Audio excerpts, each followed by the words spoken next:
আতুপুতু, তুমি শুধু পড়াশোনা করো, তুমি শুধু গান করো, তুমি সে কিছু শেখেনি অনেকেই।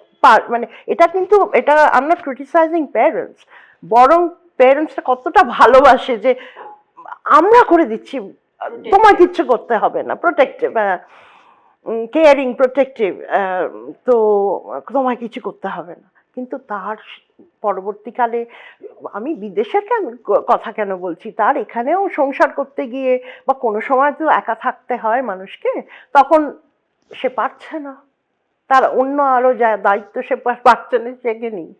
ঠিক আছে, সো সেক্ষেত্রে ফিডব্যাক, তাকে যখন বলা হচ্ছে যে ফিডব্যাক, তাকে যে তুমি এই কাজটা কিন্তু ভালো করে করতে পারছো না, এই কাজটা এইভাবে করতে হয়, সেও যেমন পারে না, আবার ফিডব্যাক অনেকেই নিতে পারে না যে ছোটবেলা থেকে ক্রিটিসিজম শুনে শুনে এসছে, তুই কিচ্ছু পারিস না, বেশি কথা বলিস না, তুই কি জানিস রে,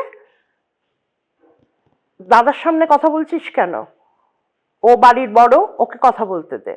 এই যে জিনিসটা, এখানেও কিন্তু ফিডব্যাকের একটা সুবিধা হতে পারে।